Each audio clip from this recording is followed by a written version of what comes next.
Porn, the great uniter, the one force that ties strangers to strangers in a way they don't even realize, the one thing every human being has in common, the love of porn, the art of porn, the ethereal beauty of the craft. Now, as the title of the video suggests, I used to watch the same porn video for the better part of 2 years, perhaps a little longer than 2 years, but I'm going to say 2 years just to err on the side of caution. I've made it no secret that I refuse to get a haircut at the moment, and that I also used to have very bad OCD. Not your generic watered down bullshit meaningless version of OCD where you move your car keys from the counter to the drawer because you don't like them on the counter. That's not fucking OCD, you goddamn bigot. Don't you hijack what OCD actually means. I had literal OCD, and one of my rituals was watching the exact same lesbian porn video for the better part of 2 years. And I want to tell you what happened as a result of doing that. Now, let's go ahead and start. The video was called Nice Pair of Lesbians. Let's take a moment of silence to remember that beautiful video from redtube.com. It is no longer on redtube.com. Okay, thank you for participating. The video still exists. I know, I get emails all the time like, hey, I found that lesbian porn that you used to jerk off to, that used to haunt your fucking boners. Here it is. Yes, I know it's still on the internet, but in like 240 and 360p. On RedTube, it used to be 480. 480p or higher does not exist anywhere on the internet anymore. Trust me, I have looked.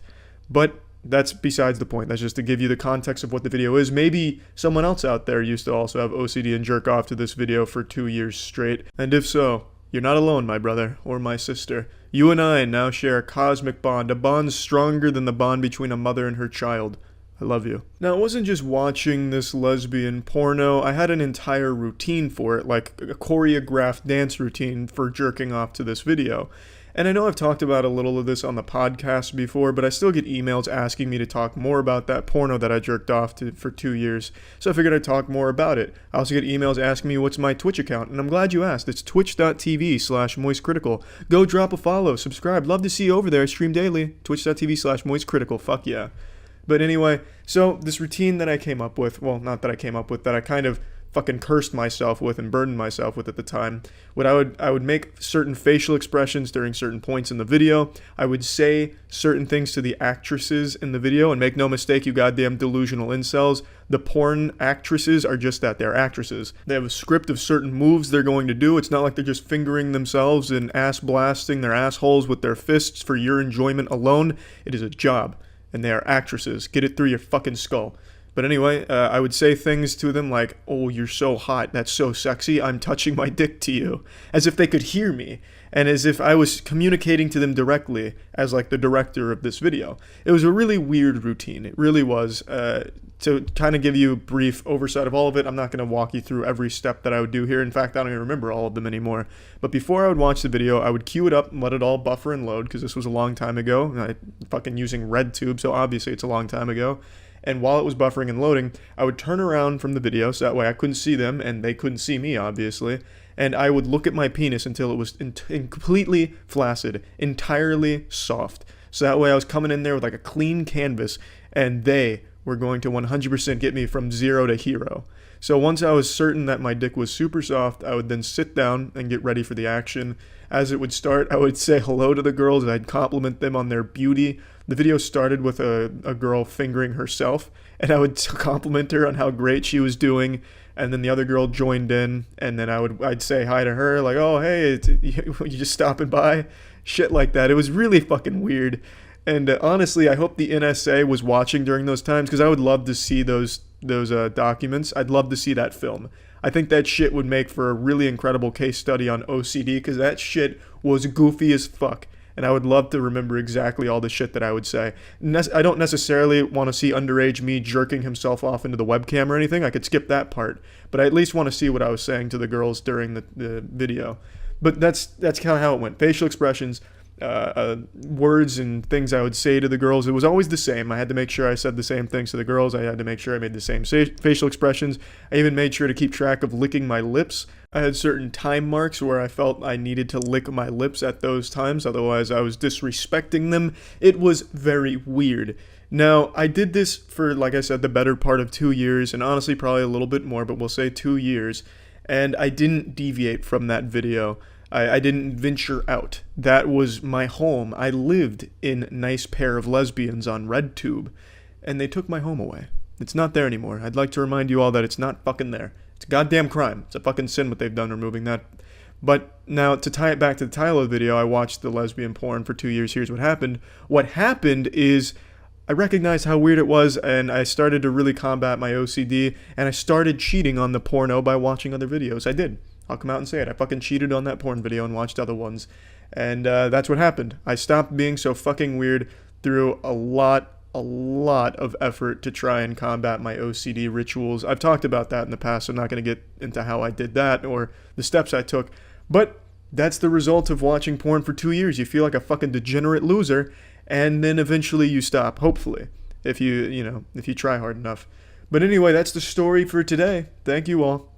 See ya. When I was a young teenager, I had a really weird relationship, and I don't mean with like a creepy uncle or anything like that. I had a weird relationship with masturbation. Now, this will come as a massive surprise to many of you Redditors out there, but when I was a young man, I was extremely religious. I got baptized twice just to make sure the Lord took notice in case he missed the first one. I wanted to make sure he took notice and saw that I got baptized. And this led to a lot of fear, especially when it came to my penis. I was fucking afraid of my wiener. But like all young men, those hormones are pumping and you just gotta slap that skin flute around to show it who the boss is. And when I did masturbate, it was a fucking nightmare. I'd sometimes cry after it because I felt like this sacrilegious act condemned me straight to hell as some kind of unforgivable sin where the devil knew I masturbated and made a special room in hell for me. It was rough. If you listen to the official podcast, I've kind of talked about this a little bit in the past, but I used to ask my parents permission to masturbate and then ask them like a million times if I was still going to heaven if I did. It was bad. It was bad. And the reason why I'm saying this today is because I felt like sharing a story that I just remembered because I was going through some old boner jams. I was looking at old music, and I came across Bullet for My Valentine. Bullet for My Valentine is a metal band, and they used to be my favorite band during this time period, during all this here that I was just talking about, setting the stage. And Bullet for My Valentine made it impossible for me to jerk off.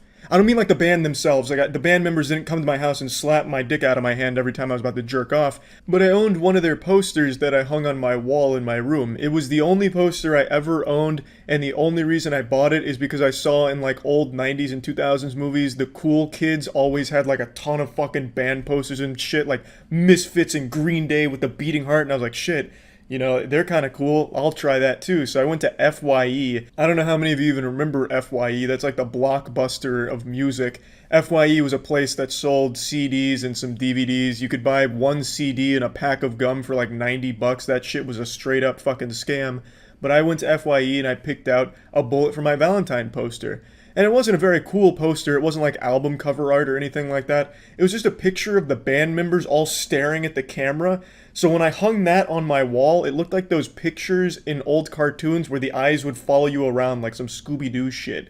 It was a kind of fucking weird poster, and it was the only thing on my wall, so I had this white fucking wall. It'd be like this. If I hung that poster right next to the Redline one and the Redline one wasn't there. It was just a completely empty wall with this one poster. It looked like some kind of religious thing where I'd like light candles in front of Bullet for My Valentine and pray, hoping to summon their spirit into my house or something. It was fucking goofy.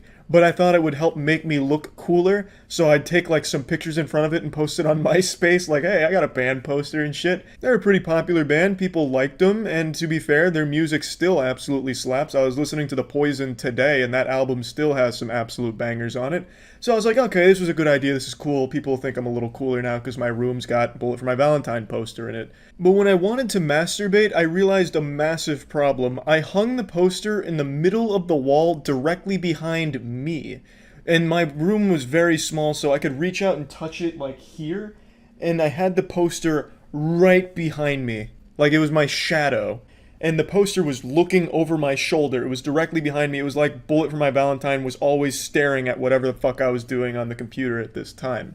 And I didn't realize how intrusive that would be when it comes to masturbation. Like, you know when the screen goes black on your phone or computer when you're watching porn and then you see your own greasy reflection there?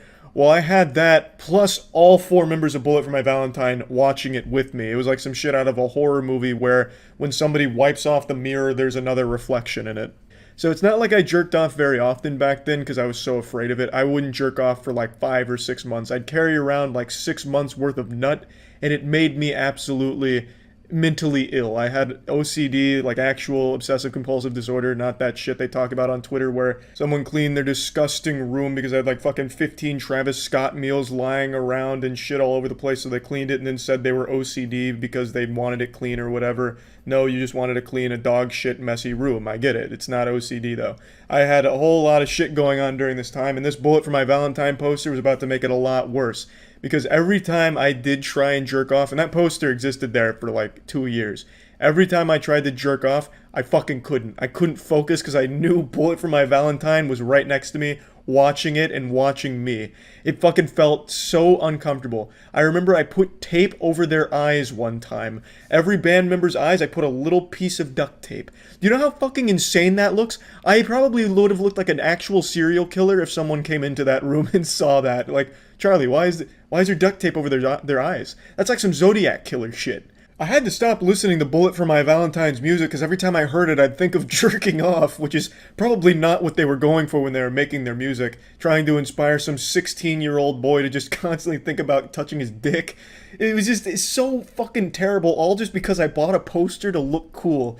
And I should have just bought like an album poster, but that was the only thing FYE had was like this selfie of all four of them holding their instruments or whatever. It was terrible until one day I finally reached the boiling point and I just ripped it off the wall. I just ripped that shit right off the wall and I never looked back. Just so I had freedom to masturbate in my masturbatorium again. And I tell you, that relief when I finally did bust that age-old nut without Bullet for My Valentine haunting the room was euphoric. It was like a curse had been lifted and it was safe again to masturbate in the room. It was all just because I bought a fucking band poster to look cool. But to be fair, Bullet for My Valentine's music, still good. Still good music, yeah. I just wanted to share this because I was listening to the album again and it brought up all those repressed memories that I guess I just stored in the back of my mind. Now, I want to make it clear, I did still masturbate during this time. I wasn't a coward. I wasn't a pussy that was about to abandon masturbation just because I was a little uncomfortable with a band watching me do it. I still did manage to bust some out from time to time, but it made it a lot more difficult. So yeah, Bullet for My Valentine ruined the fun of masturbation for me for a little while. That's it. See ya. Today is my birthday. It's a special day for a special boy. I've turned 31 years old. Or rather, 31 years young. And I'm going to tell you something, sports fans. I'm feeling like a real spring chicken. I had a hard time sleeping. I woke up after only a handful of hours of sleep. So then I read a book, which is something I've been doing a lot more of. Reading. However, I'm not reading anything productive or thought-provoking or useful. I am currently nose deep in a real page-turner from a Book Talk recommended production, a Book Talk book called Haunting Adeline, which is apparently Book Talk's equivalent of One Guy, One Jar. It is a revolting read, but I've been using it almost like a lullaby to myself. So I read from that book and slept on my couch, woke up, my neck hurts, my back hurts, and I can't fully put my arm like all the way back because it causes pain. It's incredible how quickly the human body degrades at 30. It seems...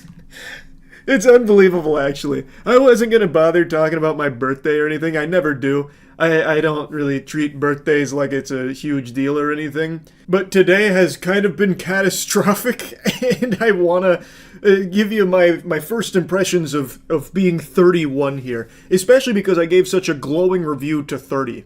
Like, my moist meter on 30 years old was, like, very positive, like a 95%. I felt the best I've ever felt physically. Like, I'm stronger now than I have ever been in my life. Like, I have actually been making real progress getting to 225 on the bench, which has kind of been like a white whale for me for a long time because I'm only 130-something pounds. I know, I'm literally like a stuffed animal human being. I'm 5'6", like 130-something. I am a petite, like, plush toy. But I've been really like pushing for 225 on the bench is like this big goal. I'm getting much closer now. I've also been doing a lot of running and making a lot of progress in my cardio, which If you remember from like 5 years ago when I did the presidential fitness test for a video, I fucking puked running only a mile. So now I've significantly improved in that department, but today I've turned 31 and all of a sudden I've got glass bones and paper skin. I shit you not. When I got up from the couch and like I was all sore, literally moaning and groaning like an old man when he's getting up from his chair fucking full of ass and grease stains in the swamp ass throne, I went to stretch it all out, so I'd like hung on my pull-up bar and I was doing like some scapular retractions and stuff, just trying to stretch everything out back there. And when the pain still didn't go away, I thought I was having a heart attack. I was like, okay, I guess this is just the new norm here at 31 years old. We're in a different ball game now. Even my ideas at 31 years old are fucking like geriatric. I was seriously considering driving and getting some Epsom salt to take a bath in it. I haven't taken a fucking bath since I was a child. But I was thinking that this might actually be a pretty strong idea to help with my back boo-boos here that all of a sudden I've gotten from just sleeping on the couch for like an hour. 31. I'm not loving it. 31 is a little different than 30 so far, I'll tell you right now. So I guess maybe the takeaway here is if you're 29 about to turn 30, nothing to worry about. You should be very excited. 30 was great. But if you're 30 about to hit 31, sleep with one eye open. You gotta be prepared. You know, get out like some elbow pads and shit. It may even be worth baby-proofing your house even if you don't have kids, just to optimize your safety. You gotta treat all the objects in your house like an enemy, because everything is now capable of causing you pain. I can't even sleep on my fucking couch. That bastard hurt my back. And my neck. So, 31, I'm a lot more fragile. Overnight, I guess. So now, another new fitness goal of mine is to train like Goku so I can go back to sleeping on my couch comfortably sometimes. I used to like sleeping on the couch. I don't know, it was like almost therapeutic. Like when I'd have trouble sleeping in the bed, sometimes the couch would be like the last bastion of hope for me to get any shut-eye. And I'd hate to lose that. Like, it'd really suck. Anyway, though, I just wanted to share my early review here of 31. Of course, it's still an in-progress review, but it's not off to the strongest start here. Chapter 1, I haven't been super thrilled with thus far, but, you know, hopefully it only gets better from here. Anyway, that's really about it. So, yeah. If you've been around the channel for a long time, you might remember that I used to make one video a year where I'd address all of the most common questions that I'd get for that year. It was a big event, you know, people looked at it like a second Christmas if Santa Claus was a greasy, gamer-gunked little goblin. And I don't do that anymore these days. I've buried that tradition because I stream every day on Twitch, so I'm always answering the most common questions anyway. And since it's Twitch chat, I'm always answering the same 3 questions over and over again. It's like in fucking 50 First Dates with 10-Second Tom. But just like last year, I thought it might be fun to do it on YouTube as well, because obviously not everyone's going to the streams. It's their loss, they're missing out on a few extra inches on their penis, but what am I gonna do? You know, I'm not their dad, I can't force them. So why not just answer those common questions in a YouTube video so that way everyone's caught up on the lore. We'll start with the one that's been getting asked a lot recently, which is about the kitty. Yeah, I recently got a cat, and not because I'm a bandwagon follower. I know a lot of other YouTubers also got cats. This was actually a cat that was left behind outside of a PetSmart in a box that Tiana and I just decided to help nurse back to health, and eventually just decided the cat's too cute to not keep. And a lot of people have been wondering if we finally decided on a name. The answer is no. And that's because we still don't even know the gender of the cat, which has been making it pretty hard to come up with a really badass name that would strike fear into the hearts of other animals.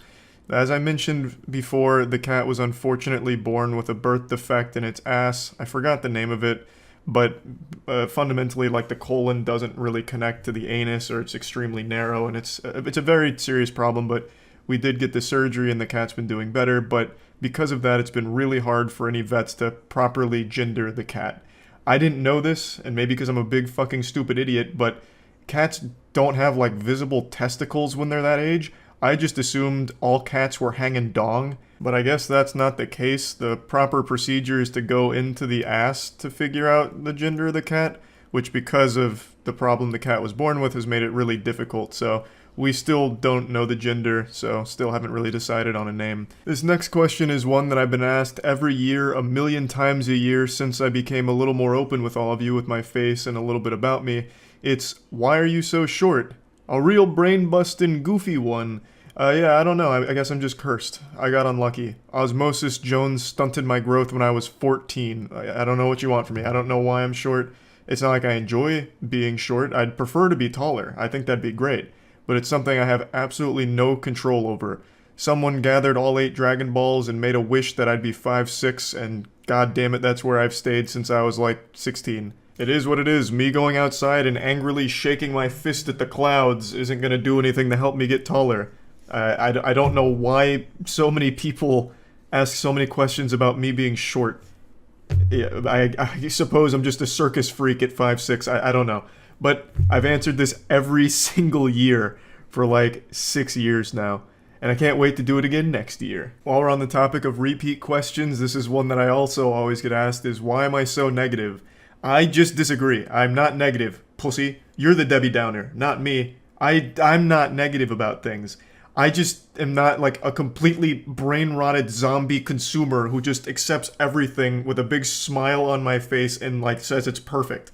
The things I like have flaws. So even my like favorite things, like The Mummy, my favorite movie, I know is not the best movie ever made. There's plenty of things wrong with The Mummy, which I can point out and still appreciate the movie as my favorite. Like, I just subscribe to the belief that nothing's perfect, and you can always talk about the shortcomings or flaws and things that you might like. You don't have to just write off, any problems with something you enjoy because you enjoy it. You can still talk about them while also still enjoying it. I just don't think I'm negative. I really don't. I'm not looking for the bad in things. I just talk about the good and the bad in things as much as possible. Unless, of course, it's an extreme case like Fantastic Beasts: Secrets of Dumbledore, the newest one, then it's all bad and there's nothing good. Despite my best efforts to locate even just a single iota of decency from that movie, there's nothing. Not even the Lord could forgive that cinema sin. That goddamn movie is a stain on Hollywood in general. That movie is fucking atrocious. The best thing that can be said about the new Fantastic Beast movie is that it ends. So, besides that, I'm just not negative. Yeah, maybe I can admit that in the heat of passion I may rant about things I don't like the Halo show, another extreme example. But even when I'm playing in the pig pen and rolling around in the septic tank that is the Halo TV show, I also do find a couple of things to compliment, such as a few action scenes. So again, I disagree. I just don't think that I'm negative or always looking for the bad in things. Next question's a little rapid fire round here because it's a quick one. What's in the Pokemon frame behind me, and what are in these 2 frames? In the Pokemon frame, it's all of the first edition base set Shadowless, so all 16 holos there, including Charizard. I got all of them damaged, so they were super cheap, which was great, but I think they look wonderful in the frames, and I think grading cards is a scam, so I don't care about their condition. And then in these 2 Yu-Gi-Oh frames over here, these are all the Ghost Rares first edition, and these are all the Starlight Rares first edition. Next question's another one of these in the bar bathroom quickies. It's, will Godslap ever have an anime? So as you know, we posted the Godslap animation, which is basically just the first 15 pages that we had animated by Sikowski Studios, the same studios behind Skynet. And we did it as just a promo piece and proof of concept, and a lot of people have wondered, will there be like an actual full animation for it? And the answer is, we hope so. As you might recall, we did mention that we had a pitch with Netflix at some point, which is still on the table, and I guess we'll see how that goes. We'll probably also take it elsewhere. And let's be honest, Netflix is desperate for something that's not dog shit. And I promise you, Godslap is the furthest thing from dog shit. So if you're watching this, Mr. John Netflix, perhaps Godslap could be your savior. I know the stock prices aren't doing amazing, but they could be with Godslap, perhaps. But back to the core question, we want it to be a fully animated series that runs adjacent to the comic books. However, we can't do that ourselves. We don't have that kind of budget, so we're hoping that we can partner with a streaming service in order to do that. The next question is about Moist Esports. It's, what is Moist Esports' grand plans? Like, what are we trying to accomplish with the org? And I think a lot of people are still under the naive impression that Moist Esports is just a joke throwaway project, but that couldn't be further from the truth. Moist Esports is something that I and the entire team are taking extremely seriously. We want it to become an actual legitimate Tier 1 org. And I honestly think we're getting pretty close. We're knocking on the door. We are the danger. In fact, just today, our Rocket League team won both their series and guaranteed themselves a spot in the London Major at the end of the month. We have one of the best Rocket League teams in the world. We're also guaranteed a spot in the Rocket League World Championship coming up in August. So we have one of the best squads in Rocket League. We have some of the best fighting game players, best Smash players, best Guilty Gear, best Brawlhalla, and we recently got a Splitgate team who's also one of the best. So we've got a whole fucking lineup of superstars here, and yes, we do want to expand into other games like CSGO, Valorant, Dota, League, all of those big staples, the games we enjoy watching and would love to be in, but right now it's a little too expensive for us, but we do have those plans down the road. It's something we want to do. We're extremely hungry, and the only thing that can satiate our appetite is giant fucking dubskis, huge world championship wins. And this leads directly into the next frequently asked question, which is, can I join Moist Esports? Absolutely fucking not, you swine. Moist Esports will find you. We're like Nick Fury. We recruit in the shadows, and only the best in the world. But I do always really appreciate people that get excited about Moist Esports and show interest in like wanting to compete for us. It really is meaningful. This next question is one I'm also pretty sure I answered at some point, but I can't remember if I ever did it in a YouTube video, so I'm just going to do it again to be safe. Why is Moist part of like my name on everything? And it all started in college. I got a Wii U. Yes, I was one of those fucking suckers that was scammed into buying a Wii U, and I bought it for my friends and I to play at our dorm. And I had to come up with a cool name for our little me avatar, and Nintendo has extremely strict profanity filters, so I couldn't make anything too like outrageous, and I eventually came up with Big Moist because I thought it sounded silly and stupid, which was the vibe I was going for with the name, and I ended up just really liking the name Big Moist. So then I ended up making my personal Snapchat account Big Moist, and so my friends would use that name when talking about like the Wii U and me sometimes, and then I just ended up just really liking the word moist for everything. So that's how that spawned what it currently is today. This next one's actually kind of deep, and it involves a time in early college that I've talked about a lot where I pretended to be a mysterious anime character and it failed me socially. I became such a weirdo that people were afraid of, and I'm asked, how did I finally get out of that? How did I, achieve self-awareness and leave that disgusting arc in my anime behind? How did I get over it? And the answer is I surrounded myself with actually socially adept people. So in my early college days, I commuted to college. I used to just go from my house, my parents' house, to college. And I didn't spend a whole lot of time around a lot of people because they were rightfully fearful of me because I adapted such a weird image where I wouldn't talk to people and I'd scare them. I'd put the fear of God in them. But coming around into like late sophomore year, I decided I was going to live on campus because I thought it would be good for me to be constantly surrounded by other people so I could absorb their social information like a fucking sponge. And it worked. I got lucky enough to room with random roommates that all happened to be like actual party-going, popular people, and I was able to learn from them. Fucking taking notes in the bathroom like a dweeb, coming up with how partying works, and it ended up breaking me out of this anime zone that I had trapped myself in. So I was able to escape it, not under my own power, but because I made the decision to learn from other people and surround myself with people that were better at socializing than I was. And they were actual angels. They were nice enough to take me to parties with them as like their little Padawan, and I was able to suckle from their bosom and learn from them. I'm forever in their debt for being nice to me and actually taking me to parties and to meet people and stuff. Because without them, I would probably still act that way in public, like that loser I was in the first year and a half of college. Let's pick up the pace here, increase the BPM. Will I ever fight in a YouTuber boxing match like Creator Clash 2? No. I don't feel confident fighting anyone over the age of 12. I don't want to get hit. I'm afraid of getting hit, but I'm confident that I could beat anyone 12 and under because I think I could just have a flawless victory where I would be able to brutalize them without them actually being able to land any hits on me. Next up, why am I afraid of flying? Well, it's because if something goes wrong and the plane crashes, everyone dies, and that doesn't sound turbo cool to me. It sounds pretty awful. And I understand the statistics. It's pretty rare for something like that to happen, but it doesn't change the way I feel about it. I'm still afraid of it. Another easy layup here. Why am I not afraid of horror games? And it's because I've played so many of them, I just never really get unnerved anymore. I never get startled by jump scares, except for very rarely. But that doesn't mean I don't enjoy them. I still find horror games to be silly and fun sometimes. But yes, I don't get scared by them because pretty much every modern horror game that gets released is a carbon copy of every horror game before it. Almost all of them these days are walking simulators where you're collecting different pieces of lore or different keys or different pieces of a puzzle in order to escape something while being chased by something.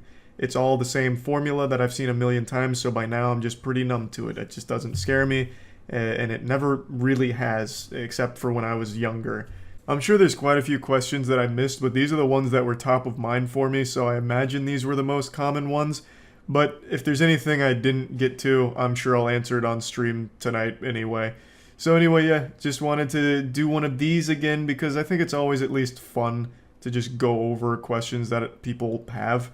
And yeah, that's really about it. So yeah. Hey you, what's that stink? It smells like brave boy in here. That must mean that there's a courageous man in this room. And I don't mean to alarm you, but he's sitting right in front of you. You notice anything different about me? Be honest. I know you do. I faced one of my biggest fears this week. On Saturday, I got on an airplane. A real airplane. Not like a flight simulator or anything like that. I'm talking a legitimate bird-in-the-sky flying machine. God bless the Wright brothers. And I took it to Texas. And I had so much fun on that flight that I decided to take a flight back home today, on Monday. I know that doesn't sound impressive to pretty much any of you, but to me, this was a huge deal. You know how people have like phobias of spiders and no one gives them shit for it? Well, I get shit all the time for being afraid of flying, and you know what? I said, fish paste with this. Dirty barnacles. I'm getting on a plane. I've had a fear of flying for as long as I can remember. I think prior to this flight, I'd been on about 10 planes total. The last time was in 2016 to California. And I've always hated it. It's always been terrifying to me. Yes, I already know there's people on the keyboard right now, fucking steam and smoke coming off their fingers, furiously typing about how safe they are and all the statistics. And I know that. I get it. It's a phobia for a reason. It doesn't have to be rational. Everyone has some kind of fear that they can't really rationalize super well. And for me, it's flying. I just find the whole idea of a plane terrifying because if something goes wrong, the stakes are so high. Plus, you're also trapped in this giant metal tube in the sky for hours. So if you have an emergency, like you break your arm, start choking on your bubblegum, you can't like get medical attention. Well, aside from like the Heimlich maneuver, but like, you see what I'm saying? Like, if you have a medical emergency, they can't exactly just pull over to the nearest air hospital. You know, it's not BioShock Infinite. We don't have like just floating buildings that you can pull into or anything. So you're just trapped on there until you touch down on the ground whenever the flight is done. So it's just the whole idea of flying has been scary to me for as long as I can remember. But this weekend was a very special weekend. There was a massive event that I didn't want to miss. I needed to be there. It was the RLCS World Championship, the Rocket League World Championship, a $2 million tournament where our esports org, Moist Esports, was competing. We had locked in top 8, and we were starting on Sunday to try and take home the grand prize and the big trophy, the big clams. And I wanted to be there in person to support the squad. I would do pretty much anything to support Moist Esports. I am so passionate about it. I absolutely fucking love it. So I knew I had to be there for our team. Rise, Joyo, Vatira, and Noah make up the Moist Esports Rocket League team, and I think they're the best in the world. Unfortunately, they didn't win the World Championship this weekend, but I still couldn't be more proud of them. Next season, for sure, they'll be hoisting the trophy. There is no one more deserving than them, and no one wants it more than them. And being there was super special, so I'm glad I decided to face my fears and actually get on a plane for the first time in 6 years. Not only was it really great to be there for the team, but also just meeting the community was amazing. I met so many fucking awesome people at the event. It was beautiful.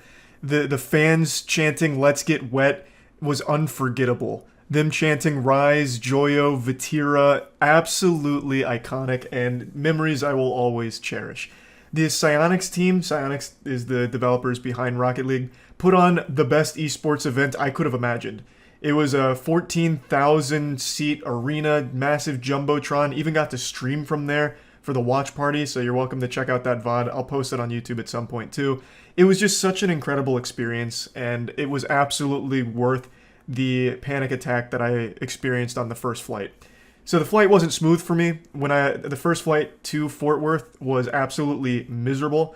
I brought like 18 different drugs, like legal ones. I'm not talking like shooting up heroin in the back or anything. I brought like Dramamine, Afrin to like open up my ears and everything. Just tons of different fucking things. I was damn near ready to start bringing in shungite, get like real spiritual with energy crystals, because I was just panicking.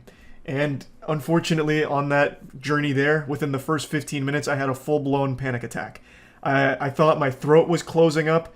I had shot like 6 squirts of Afrin into my nostrils, so I thought I was just gonna like OD in the back of the plane. The flight attendants come by with the cart of snacks and just find my corpse, wondering what the fuck happened. Like I just got attacked by a nasal decongestant. I flew with friends, of course, and they did a great job of helping keep me calm and get through the panic attack. So that was very helpful. Ended up watching a movie and simmering down a bit. But yeah, the journey there was not pretty. It was not pleasant. It was pretty traumatizing. I didn't think I was going to make it. And it was entirely in my own head, too. Like, it had nothing to do with the actual plane or anything. It was me overthinking it and just, again, falling to fear. But got through it, made it to Fort Worth, and had a wonderful time. And thankfully, the flight back was a lot calmer. No panic attack or anything. Just buckled down, watched a bit of a movie, even took a nap. And that was all she wrote. We landed, everything was nice and smooth, so that one was fine, but the first one was absolutely rough. I think the question on everyone's mind now is, will I fly again? And I'm super happy to say, fuck no. No, nope. I don't plan on flying very often. For the next Rocket League World Championship, maybe I'll hop back on the plane, get back in the saddle, and get out there. But I think I'll probably just stick to like ground transportation. Even though the second flight was a lot calmer than the first one, I still wasn't happy or comfortable. I was still very scared out of my fucking mind and nervous. And the entire week leading up to this was nothing but stress and anxiety. I think across the 72 hours prior to Saturday, I slept maybe 6 hours total. Maybe. And that's being generous. So it has been fucking miserable. So I don't really plan on becoming a frequent flyer, but at least I faced my fears this week, and I know I can do it for like big events, that really, get my engine revved and get me wanting to get out there as quickly as possible. I know now that I can at least face them. So I think this was a fucking great week all around. I'm super proud of Moist Esports Rocket League team, and I can't wait to see more from them. I think the future is very, very bright. And I just wanted to talk about this a bit, and that's it. So yeah. Of the 26 years I've spent on this godforsaken space rock, I've never had an experience as terrifying as what I just went through. I'm still fucking shaking from it right now. This has always been one of my worst nightmares, and it just came true. 2021 has been ruined for me now. This story starts like any other war story you'd ever been told. I was taking a shit, and I'd let my guard down because people are most vulnerable when they're shitting, pissing or shitting, but shitting more so because you're sitting down stationary and you're at the mercy of nature at that point. So I was defecating, and I got ambushed. I got fucking attacked, but not by man nor machine, something much more terrifying. An insect. A killer insect. A wasp. This is the second worst thing I could have been faced with, second only to a cockroach. A wasp wasn't just buzzing around me trying to scare me or put the fear of God in me or anything. It was a wasp that had a coordinated assault plan drawn out. This wasp fucking flew in sideways, drifted right onto my right ass cheek, and started crawling towards my hole. I saw it at the corner of my eye, but I actually thought it was just my long hair because I was watching a video on my phone, so my hair was in front of me. So off of my peripheral vision, I thought it was just my hair that was kind of getting blown by the air that sucks out stink, the stinky air sucker, whatever that's called, the ventilation system. So I didn't think anything of it. but then it lands on my right ass cheek, and I'm like, well, that's a little weird. So I look down, and there I see him. I lock eyes with this bitch. This little bastard knows exactly what he's doing. He picked the perfect moment to strike. I am mid-shit right now. There is a loaf that I am trying to pinch, and it is still in the station. I am still carrying this cargo, and it has not been dropped off yet. So I can't do anything. I'm defenseless right now. All I can do is just wiggle, try and fucking hips don't lie the guy off of me. So I'm just shaking violently, hoping that the earthquake will scare him away and get off my ass cheek, giving me time to finish shitting and then attack myself for a counterplay. I was faced with two very difficult choices right here. This was the Gordian knot that I had to cut. I either stand up and I shit on the floor because, again, the shit is still in my butthole. It hasn't been, completely severed. The umbilical cord is still there. So I either stand up to attack this guy and shit all over myself and the floor, or I sit here, grit my teeth, give some gyrations to try and stagger him, and just pray that this is enough to scare him or at least make him, rethink his plan here. But it's not. He has been very well trained. This is a seasoned veteran here. It's like the John Wick of wasps. I'm over here shaking and squealing and screeching like a prisoner here, just begging for the torture to stop. And he's taking this opportunity to progress further. He is crawling as fast as he can down my ass cheek, trying to get to my asshole. It was then at this point that I realized what his mission was. The hole was the goal. He was trying to get into my rectum. God only knows what kind of havoc he wanted to reach once he got there, but this is when panic really set in. I fucking shook side to side like a kaiju trying to break out of chains that puny humans put on it. So I'm fucking shaking, and eventually my shit breaks free, which sends me straight up off the toilet. I was like, oh my god, finally, the shackles have been lifted. So I spring up off of the toilet as this wasp is approaching closer to the finish line, going for the touchdown. My chocolate starfish is in jeopardy. I'm fucking panicked, so I shoot up off the toilet. This makes the wasp fall down onto the toilet seat because this was a huge motion. I went really quick, and no doubt it was traveling at speeds that my body's never seen before. So I shoot up, he falls down onto the toilet seat, and I sprint out of the bathroom. There was nothing in the bathroom for me to use as a weapon. I'd already analyzed the terrain. The only thing I had there was a Manscaped razor, so unless I wanted to shave his pubes, I wasn't exactly going to be able to kill him with that. So I've got to think on my feet. I'm sprinting around my house with a poop-crusted anus. I'm over here fucking poopy butthole. I run into my room. I know I have fly swatters here, but I don't remember where. So in just a clouded frenzy, I grab the closest thing I could find, a pink ukulele. And then I run into my bathroom and give it to Tiana, because I was too fucking afraid to do it. So Tiana takes the pink ukulele and clobbers him with it. There you can see the blood of that heathen right there. So she fucking slams and jams on it, and the wasp is defeated. Completed the boss battle with only minor emotional injuries sustained. And I'll go ahead and put a picture of the wasp on screen right now so you can see what true evil looks like. This is actually masterful photography for me because I was able to take a picture of the wasp without getting any of the poop in the toilet there. This was only centimeters away from becoming an EDP picture here with a shit pic, but I was able to, get all of that out of frame. So you can just see the glorious triumph here. So yeah, from now on, when you look at me, just know you're looking at an actual fucking champion. A gladiatorial warrior of legend. I was able to, in the weakest state man can exist, in the mid-shit state, I was able to defeat one of nature's finest killers. I don't think I got stung, but I'm full of so much adrenaline right now, I don't even know if I would feel it if I was. So I guess I can report on that later, but for now, I just feel like a real hero. So yeah, that's about it. So yeah. I've been on the internet for a long time. I've been cruising the wacky World Wide Web and surfing the cyberspace since the early 90s. Even when Charlie was just a baby boy suckling on mama's titties, I was peeking over her shoulder to get a look at the computer monitor in the background. I've seen many different phases of the internet. I'm sure a lot of you remember dial-up, that abominable piece of shit. It made this unholy screeching sound that sounded like somebody was strangling Pac-Man in the back of a moving dump truck, and it was slower than fuck. If you wanted to load a 2-pixel image, it'd take all day. And God forbid someone tries to use the bathroom in your household. Like if your dad goes into the bathroom somewhere in the house to take a piss, your internet's crashing for the entirety of that bathroom visit with dial-up. It was terrible. But I look back fondly on that era and the memories associated with it. There was a sense of mysticism when it came to the internet and this mysterious cyber world. Especially with friend groups. You'd be talking to your friends about Halo 2 and one of them would bring up, hey, I read on online that if you shoot this specific sign with enough rockets from the rocket launcher, it spawns a golden warthog. Oh, you read that on the internet? Well, it probably isn't wrong then. I mean, shit, I was 8 years old and getting scammed. I was being used like a fleshlight by scam services. There used to be a bunch of banners where it's like, click here to win a dirt bike. I'd be like, what the fuck? All I have to do is click here and win a dirt bike? I'm in. So then I'd click it, and I'd start filling out surveys and like putting all kinds of sensitive information into it. And next thing you know, my parents' fax machine has been hacked and I don't have a dirt bike.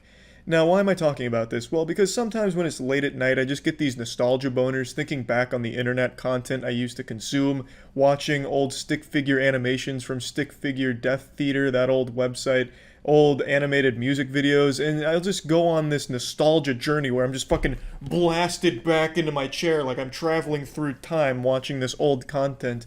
And that's what I was doing tonight, and I figured, I might as well share some of it, see if I could inspire some nostalgia boners in some of you out there that might remember it. Now, the first one I'd like to share with you is called Mission to the Moon. This is from a band called Lunar Active. It's an animated music video, and it's criminally underrated. It never took off the way that I thought it should have. It was made around the time Ultimate Showdown was made, and of course, everybody's fucking seen that. It's a classic masterpiece.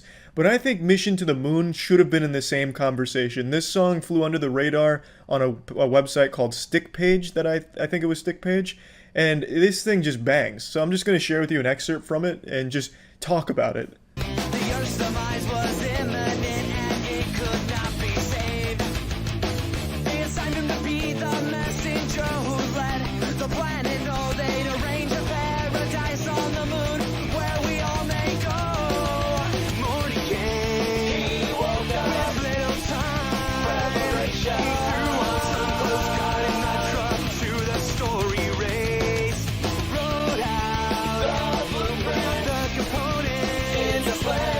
Created one that could carry him into space. He hides in his lunar paradise, and sometimes he yells, "Paradise is paradise." But loneliness can be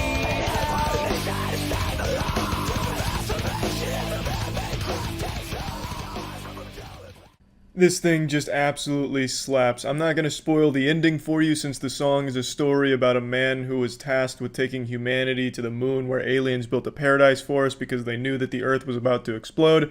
So I don't want to give away any of the lore here, but I just wanted to play at least a little bit for you because this whole thing is just so fucking good. And just watching it for even a second, it immediately takes you back to an era where Flash animations were king online. Flash is dead now, but back in the day, that was the most popular content online that I can remember. I still remember going to Newgrounds and watching Flash animated porn. I remember desperately watching tutorials trying to figure out how to make Flash animations of my own, but I just never had the talent or the drive to follow through with it. But it was a great time, and this music video immediately just takes you right back into the fucking pilot seat of that era. Now please allow me to sit you down by the fireplace again and tell you old war stories from back in the day. The next piece of content I'd like to show you is a stick figure animation, and I know this genre isn't dead. Stick figure animations still exist and are still pretty popular, but even modern stick figure animations can't compete with the masterpiece that is the Castle series from Oscar Johansson. These were very popular on Stick Figure Death Theater, which is a website that I think's been dead for like 15 fucking years by now. The only people that know that name anymore, it's triggering like a Winter Soldier episode in them right now. But it was very big there, and that's where I found it and just got glued to it. It is extremely impressive animation, worthy of Academy Awards. It's as if Christopher Nolan got butt-fucked by Michael Bay and decided to make a stick figure series. It's really, really good shit. So I'll show you a clip. This is from Castle 3, Part C. Keep in mind the upload on this video is 2015, but I think the original release of Castle 3 was in 2008 or 2007. Somewhere in that ballpark, I'm pretty sure. Maybe even 2009. It was still over a fucking decade ago, not 2015. That's just when Oscar decided to post it on YouTube. He took 2 of our men. He said something. Shut up!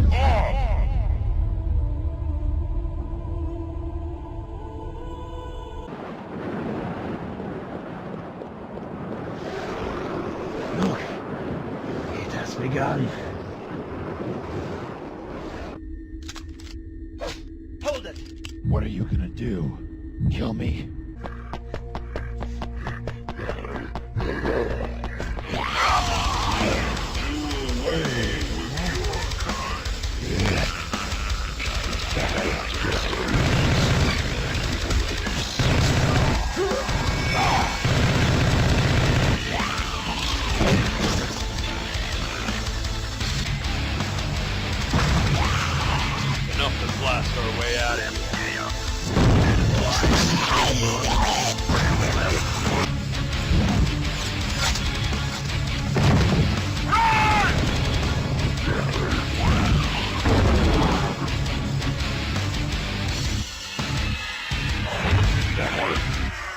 Not only is the action super stylized and super well done, but also the music and audio design is top notch. I fucking love the soundtrack to the Castle series. Makes you want to pump your fist and shit your pants. It also has a really interesting story with a really interesting group of characters. It's the whole package. The Castle series is an absolute joy. Now, there was going to be a Castle 4, which was going to be the conclusion to the storyline and just wrap up the whole franchise, but as of 2018, Oscar has moved on from the project and put it on hold indefinitely, stating that he just doesn't have the drive for it at the moment to put everything into it that he'd want to, which is understandable, but still is a bit of a shame that we won't get to see the ending to Castle series. But still, the series stands the test of time. It's been over a fucking decade, and it is still top-notch, one of the best, if not the best, stick figure franchise that I think has ever been animated. It's so fucking good. Next up, Flash games. Addicting games, mini clip, the two classics, the two titans of entertainment during the old middle school years, and nothing was more fun or more popular than the helicopter game, the original Flappy Bird.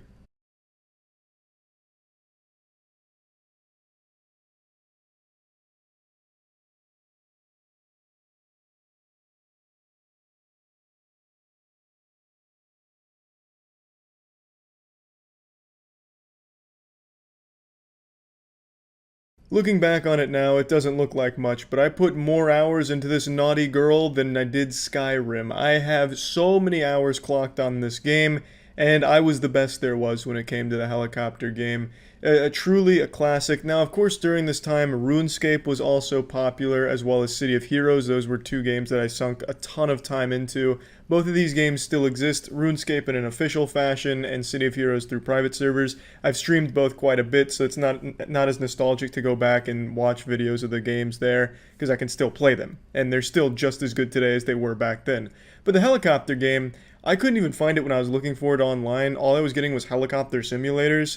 I'm sure it still exists out there, and I didn't look that hard because I probably wouldn't enjoy it anymore.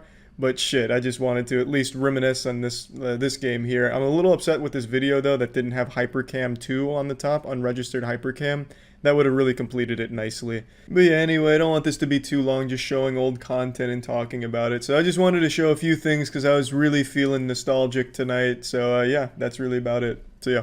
Good afternoon, ladies and gentlemen. It's that special time of year again where we peel back the curtain, I take off the condom, and I answer your most asked questions of the year through Twitch chat, through email, and YouTube comments. I just kind of make a mental list of the most asked questions. So let's start with the first one. Do you still play Recorder?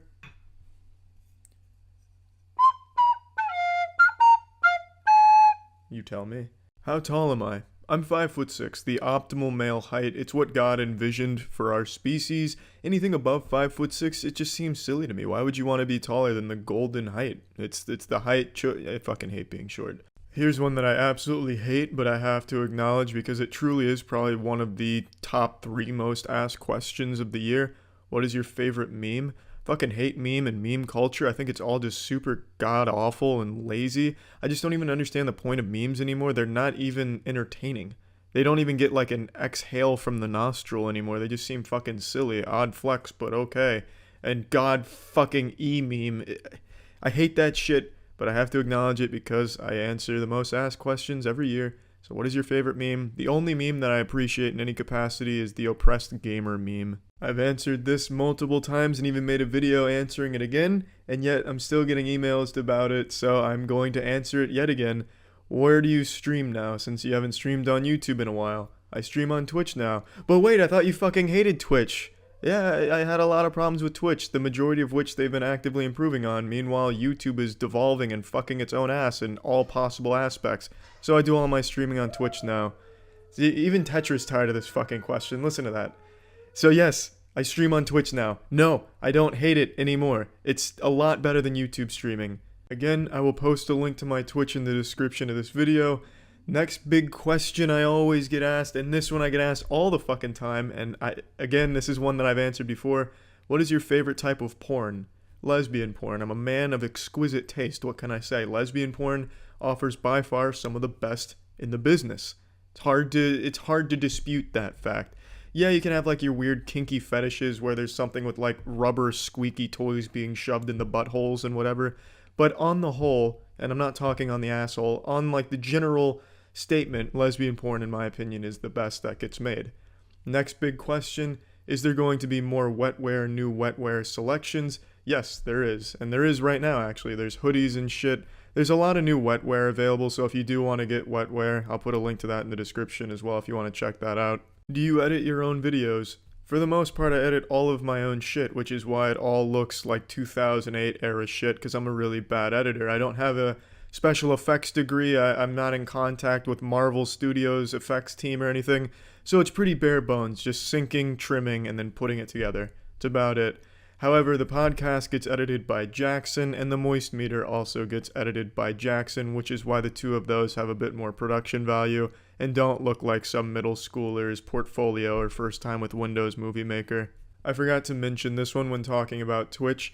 This is one that I'm asked probably more than anything else. This, I would say, is the most frequent question of the year for me.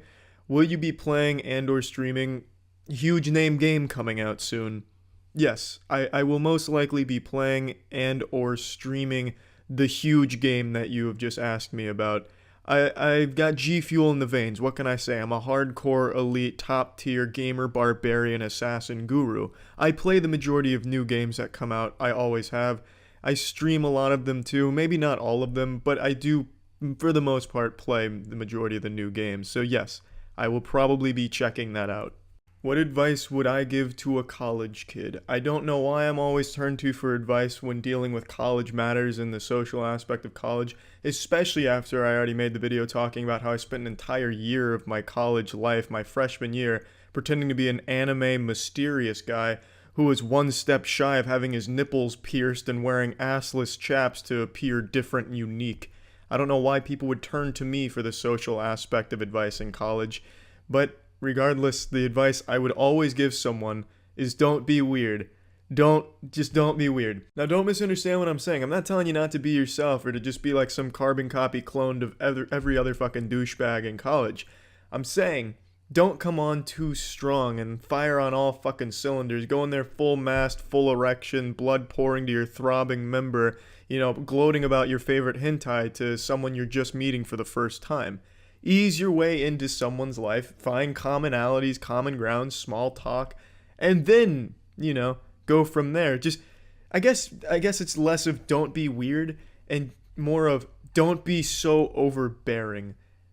Well, I guess just don't be weird. I still think that's the best fucking advice. Don't be weird when you're first starting to meet people or trying to carve out your own identity in a new space. This is one I don't really understand, but I'm always asked. Are you ever going to do more of the real series, real videos? And I don't get that because it's not like I ever stopped. I just don't call them the real and then product name. They're just infomercial dubs. The only reason I ever called it the real series is because I was too fucking lazy to individually name those videos. But now I name them. Nothing has changed. I still make those. I just don't call them the real because it's a stupid fucking name, really. Why are you afraid of flying? As most of you know, I'm afraid of flying. Why am I afraid of flying? Well, it's fucking scary to me. The thought that if something does go wrong and it can't really be fixed in the air by the pilots or anything, I'm super fucked. There's not a whole lot I can do in that scenario to help myself. My seat can be used as a flotation device. Oh, fantastic. That's splendid. I'll make sure to cry into that as the plane fucking explodes. Oh, an oxygen mask, huh? Oh, great. I can stay conscious a little while longer as the plane fucking nosedives so that I can continue to see it coming. Fantastic. There's just not it's the lack of control should something go wrong and the lack of anything else to prevent it. Like I'm helpless in that scenario. I can't like hop onto the wing of the plane and then like take like a fucking master key to it and start turning gears or a wrench to it and start fixing shit. I'm fucked. It's over at that point, and I hate that thought. Just having it be entirely in someone else's hands and should it go wrong, being completely powerless to try and fix it. And it also being 100% fatal should it go wrong.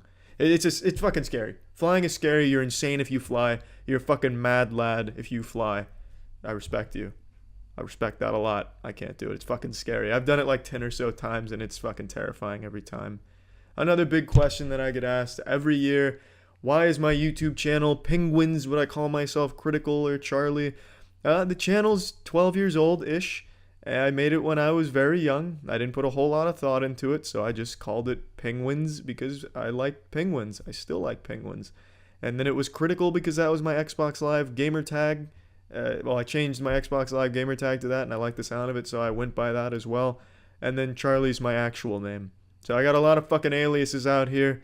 I'll answer one more big one. Why did you give blank this score on the moist meter? It's truly the best thing humanity's ever made. How could you possibly think it was anything under 100%? The moist meter fucking sucks. You fucking suck. Fuck you.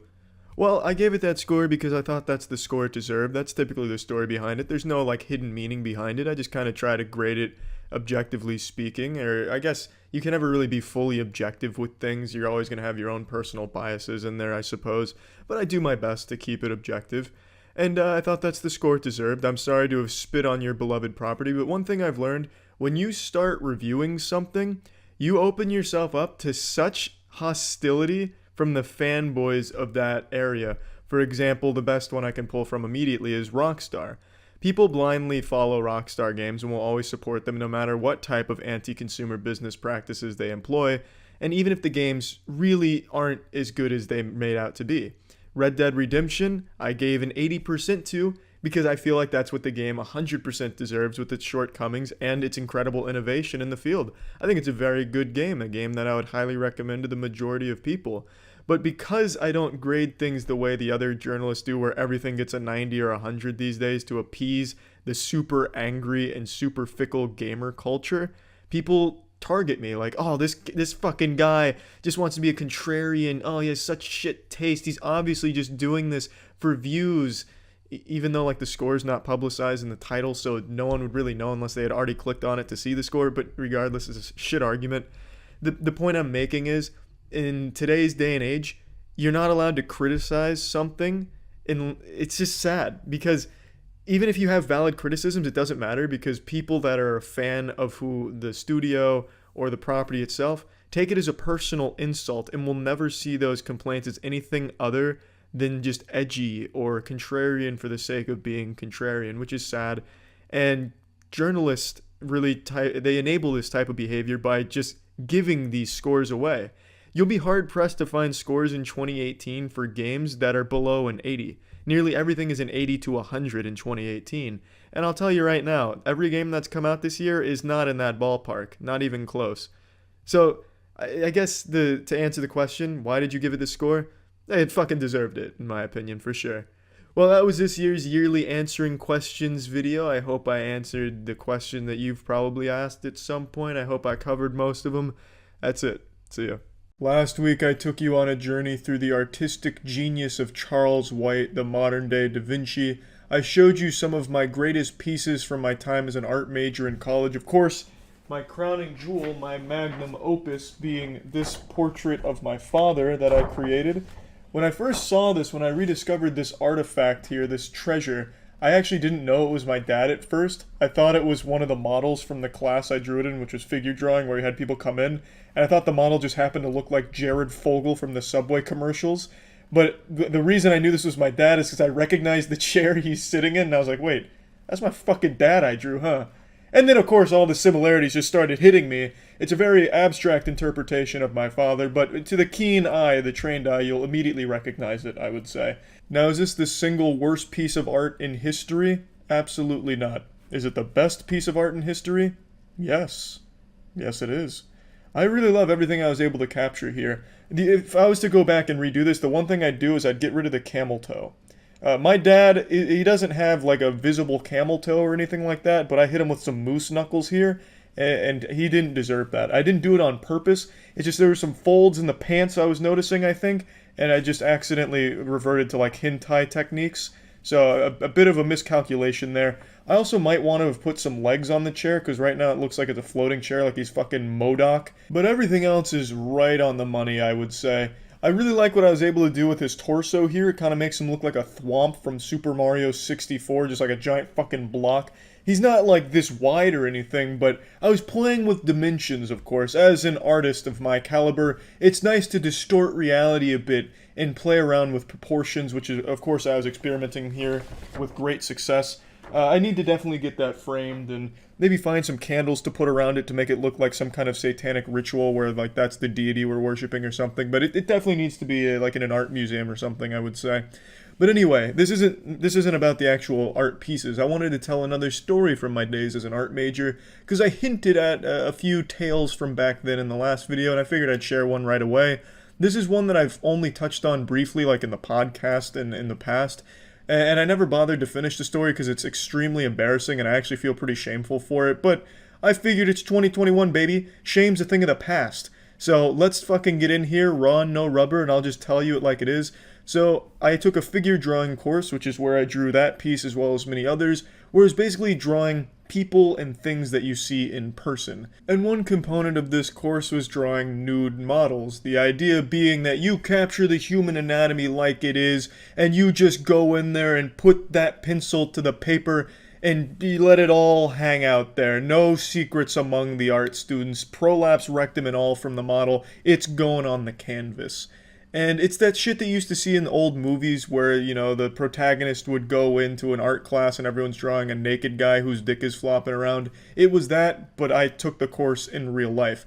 I didn't know it at the time, so when I went in and saw a naked man posing in front of everyone, I was pretty shocked and caught off guard. I thought I'd walked into like a Reality Kings porn shoot or something, but it turns out that was just a component of the semester, and it was pretty fucking weird and uncomfortable. It was a 3-hour session twice a week for this course, and the nude model we had was this guy who would strike a pose that we'd do our best to capture, and he would just listen to music after striking the pose, so he wasn't even putting his heart and soul into it. He'd just throw on the boner jams and transcend to the avatar state and leave this corporeal dimension, leaving us struggling art students behind in the fucking fallout barren wasteland of art, doing our best to capture his weird superhero pose. The position he chose was like the combination of Crimson Chin meets Goatsy. It was something kind of like this. So he came and he had hands on his hip, leaning forward like this, but he had a little stool in front of him so he could put his leg up, and he leaned forward a little bit, just so that way you could see a little bit of his butthole if you were unfortunately positioned behind him, which of course I was not directly behind him, so I didn't have like the full butthole spread action, but I had like tip of, like outer rim of anus plus some wrinkles, because I was still on like the back side, I didn't have front, so I saw, like, from my position, since his leg was up, I had a little bit of like cock head dangling in front, like kind of like a sunset behind his ass cheeks, and then like asshole rim plus wrinkles. It was like a Banksy painting, like if he drew the beach and then like put some ass cheeks in front of it with the dick behind it, you know what I mean? It was a very uncomfortable situation to be in, and especially just to sit there and with like my little pencil measuring his asshole circumference, trying to make sure all my dimensions are right because the professor was grading on like dimensional accuracy for like the figure drawing portions.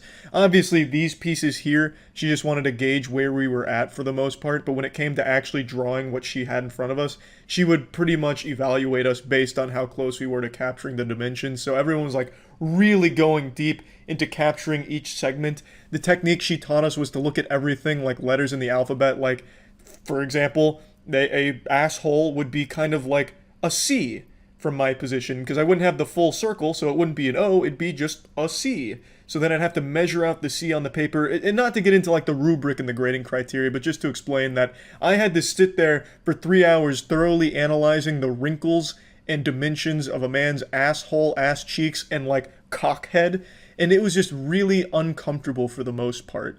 So after, I only did this for one course. After this, I went home, because I went to college not too far away from where my parents lived. I went home and I was like, look, you guys need to come up with an excuse, because I cannot sit in this course for the next 3 weeks drawing dick and asshole for a collective 6 hours a week. I just can't do it. So we eventually came up with the idea that we would use religion as my excuse. So I didn't want to like just not go to the course, because I didn't want to fail the course, because it was like a 3-week course. And by missing all of that, I would absolutely fail. So it would have been just a huge waste of money. So we used religion as like the scapegoat. So I had my parents send her an email like acting all outraged, like, how could you have our son Charles drawing butthole in your course? This directly goes against our beliefs in the Lord and his teachings in the Ten Commandments in the Bible. This is absolutely unacceptable. Charles will not be attending the course, and we expect he will still get full credit because we wouldn't have allowed him to take the course if it was disclosed beforehand that nude model drawing was a requirement. It sounded like something a fucking Scientologist would have written, except far more polite. They weren't like mean about it or anything. It was just using religion and the inability to see butthole and cock as an excuse to not go to the course for 3 weeks. And they sent it. And then she sent me an email and then talked to me saying, look, she understands. She apologized to me, but she didn't need to do. And she still gave me credit and told me just to sit out the 3 weeks and come back towards the end.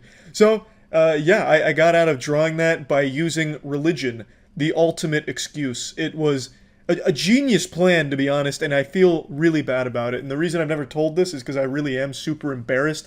I should have just toughed it out and drawn more dick and asshole, but 6 hours a week thoroughly measuring a guy's dick and balls and stuff, it just wasn't exactly what I had signed up for as an art student. It never even crossed my mind that would be one of the art curriculum, like part of the art curriculum. So I just kind of panicked. I was like, look, I just don't want to keep doing this. I really don't. I'm not trying to get into like furry porn art or anything. I just wanted to make some cartoons, not these kind of cartoons. I just wanted to get out. I felt trapped, and of course the only out was playing the religion card, and luckily my parents were on board to send that email, and I still got credit. I still passed the course, and yeah, that was that. So I still feel bad about it, like lying to her, because she was a super sweet professor and just a really nice person all around, but I just really didn't want to keep going to that course and doing that for 3 weeks. But if I do now have the tools to draw asshole if I'm ever in a situation that calls for it. Like, let's say I'm in a situation where a bomb is going to detonate and the only way to defuse it is by drawing the villain's butthole. I would be able to capture his brown balloon knot down to the millimeter and save the day.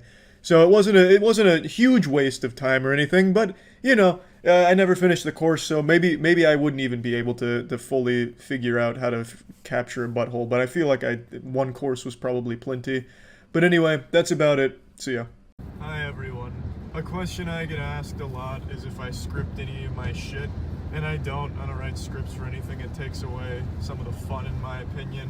It doesn't feel as natural when shit's scripted out, so I don't really partake in it. However, occasionally when I think of a story I want to tell, and I tell some Shakespearean tales, so there's, you know, first act, second act, climax, and ejaculation point. So there's a lot of I want to express in a story. So sometimes I'll write down little cliff notes or spark notes on my phone, just as a little reminder to jog my memory of what things I wanted to talk about with the story. And Tiana stumbled across one of my notes. The thing is, she read some of the notes, and I thought it'd be kind of fun to look at a little behind the scenes. So here's the notes I wrote for the story I told a couple days back about how I almost turned Christmas into Shitsmas. Go ahead, Tiana, take it away. Read the notes. Show them a little bit of the creative magic.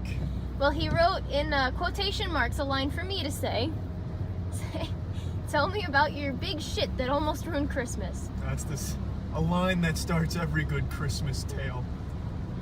Took a page out of Robert Frost's playbook on that one.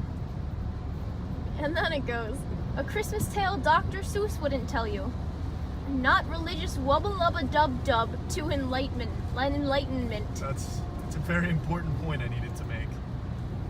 That he shit out all of his Christmas spirit. Didn't mean to disrespect House of Lord, but for just a moment I let the devil into my colon. Santa exercised my asshole.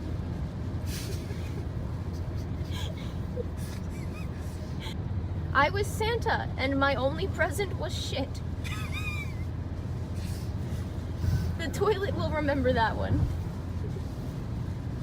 Jesus, babe. I don't think you understood that line. See, the toilet will remember that one is a Telltale Games reference. Oftentimes in those awful games, it would say, X will remember that. So I kind of Oh, like when we played Walking Dead. Yeah.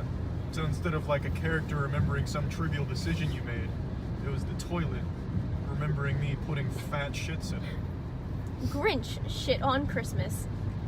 Grease and whatever found in dumpster slapped between bread, but I was so hungry I'd have eaten an asshole off of a farmer.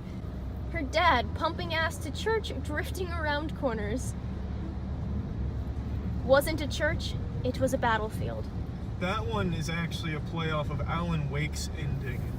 You see, when Alan Wake, it's a video game, and when it concluded, he said it's not a lake, it's an ocean. So it only makes sense. You're not an enlightened being. Oh, sorry, I have to play the game first. Yeah. It's a fat, beautiful reference, though. No poop, Christmas miracle. I'm assuming that was the grand finale, the end. Yeah. The be all, the end all be all. That one's closing the chapter on that story. So there's a little behind the scenes look of how that story came to light. I don't do that for every story, but if there's a story I think of and I don't plan on telling it for a little while, I'll write down little notes to remind me of some of the things I wanted to talk about. Last year I made a video detailing the horrors of urethral swab and how painful they are. Today I upped the ante with a cystoscopy. Now if the urethral swab was a fingering of the urethra, the cystoscopy was a fisting, nay, an entire arm. The arm of a 7'5" basketball player with a 10-foot wingspan going down my urethra. Now, why I got the cystoscopy is because I've been having recurrent penile problems and they thought it was necessary. I also thought it was necessary. Luckily, everything turned out normal.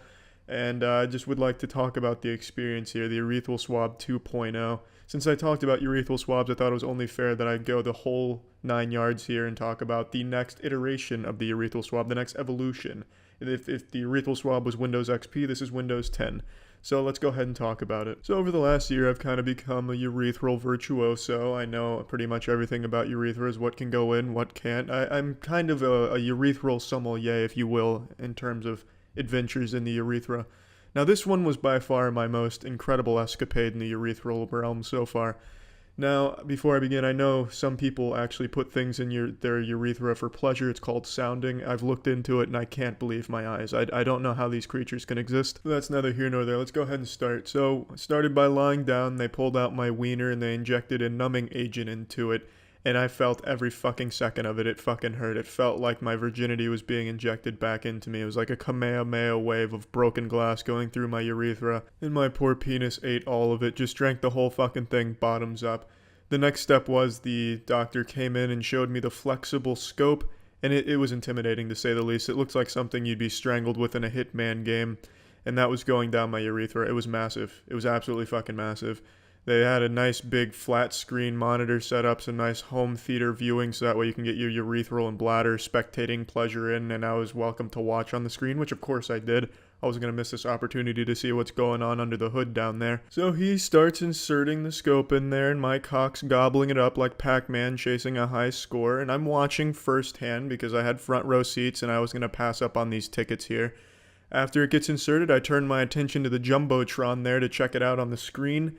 And man, that was surreal. That was just downright perturbing, really. It looked like the Death Stranding trailer. I half expected to see a baby in there sucking its thumb.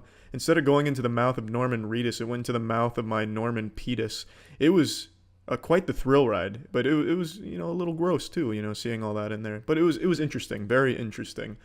I could feel every movement in there. When he finally got into the bladder, I could feel him moving the camera around, and it really felt like he was playing the crane game inside of me.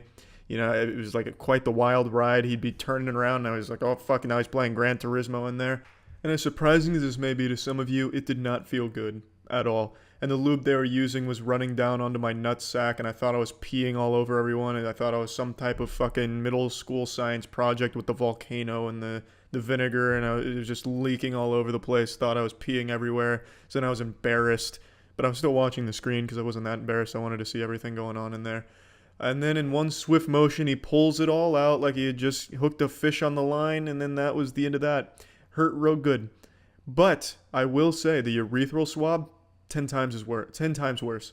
A lot worse. The urethral swab is still the king of pain in terms of urethra stuff, but I thought it was at least worth detailing the next step of a urethral swab. Now, there is a rigid scope for Cisco's. That's a whole new ball game. That's playing Cisco's on hard mode right there.